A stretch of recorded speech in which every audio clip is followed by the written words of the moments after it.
Bismillahirrahmanirrahim.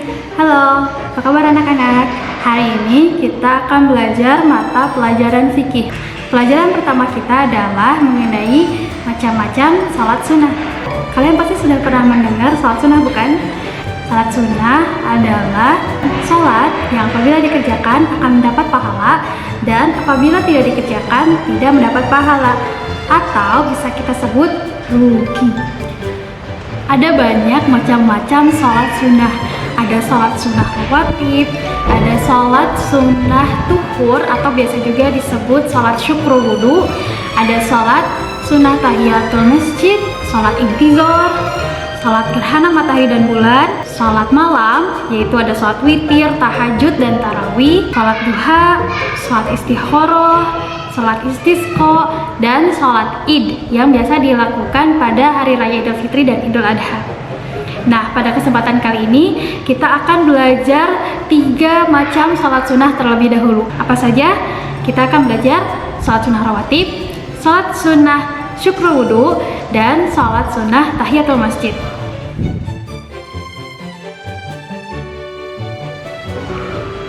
Yang pertama adalah sholat sunnah rawatib. Sholat sunnah rawatib adalah sholat sunnah yang mengiringi sholat-sholat fardu.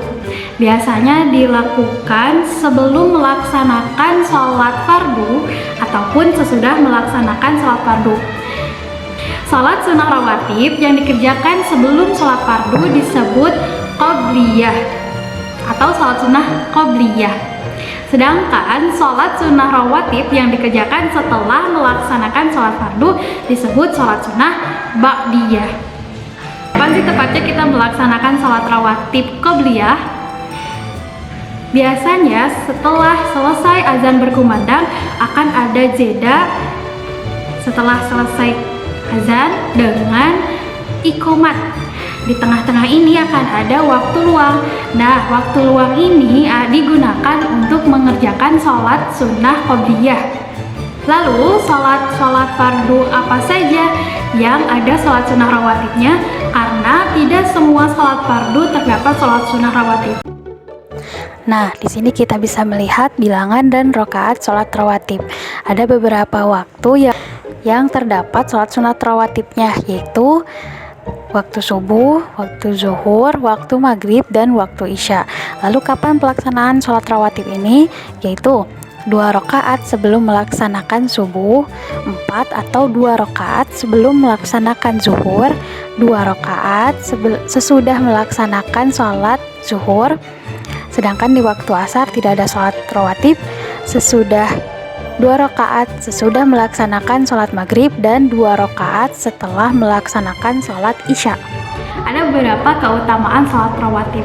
Ketika kita mengerjakan sholat rawatib, dapat menyempurnakan sholat fardu kita.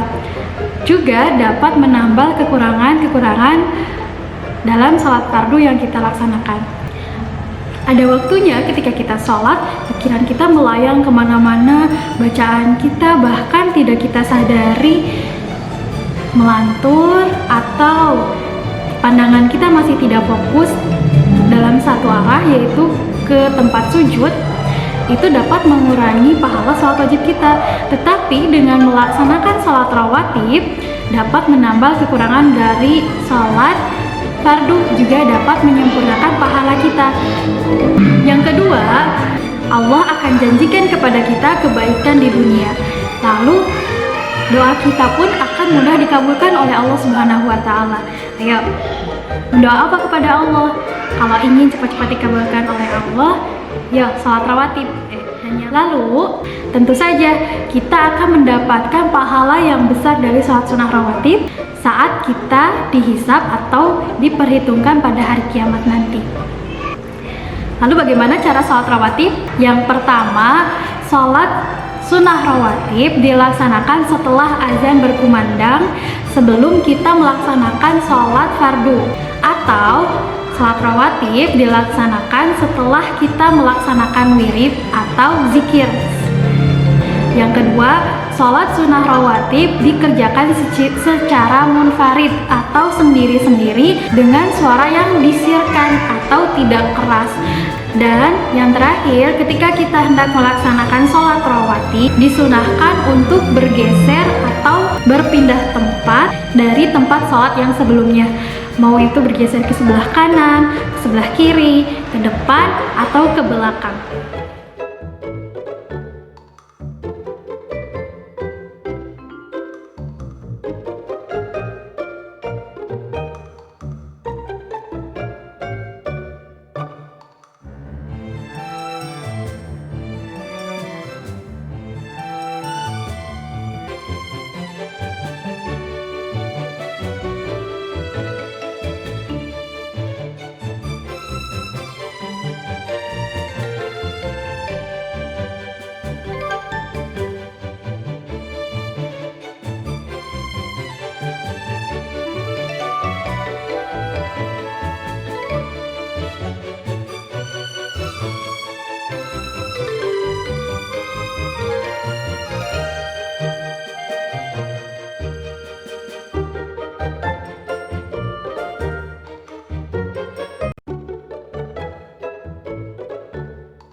Yang kedua adalah sholat tuhur.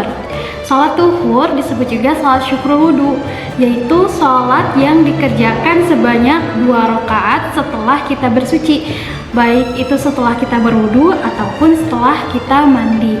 Betapa besar keutamaan seseorang yang selalu menjaga wudhunya dengan selalu memperbarui wudhunya setiap kali dia batal. Karena dengan melakukan sholat sunnah syukur wudhu akan memudahkan orang tersebut untuk masuk surga dengan rahmat dari karunia Allah Azza wa Jalla.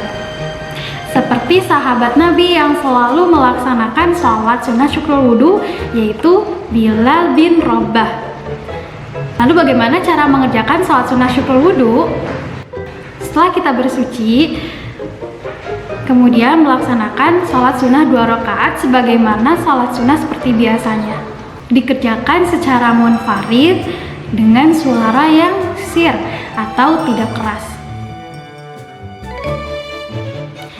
Yang ketiga adalah sholat sunnah tahiyatul masjid. Kata tahiyatul masjid terdiri dari 2 kata. Yang pertama tahiyatul yang artinya penghormatan, yang kedua masjid yaitu tempat beribadah. Sholat tahiyatul masjid disebut juga dengan hakul masjid, artinya hak masjid yang mesti ditunaikan. Sholat tahiyatul masjid dikerjakan ketika kita memasuki masjid sebelum kita duduk. Lalu bagaimana jika kita terlanjur duduk? Jika kita terlanjur duduk, tidak mengapa, kita bisa melaksanakan sholat tahiyatul masjid. Perlu diperhatikan bahwa sholat ini dilakukan ketika kita hendak memasuki masjid dan kita akan berdiam di masjid tersebut, seperti hendak mengaji, hendak sholat, atau kita akan tadarus Quran. Tetapi jika kita hanya melewati masjid tersebut atau kita hanya duduk di halaman masjid, maka kita tidak perlu melaksanakan sholat tahiyatul masjid ini. Cara melakukannya sama dengan sholat sunnah yang lain, dikerjakan secara munfarid dengan suara yang sir dan tidak keras, dan dilakukan sebanyak 2 rakaat.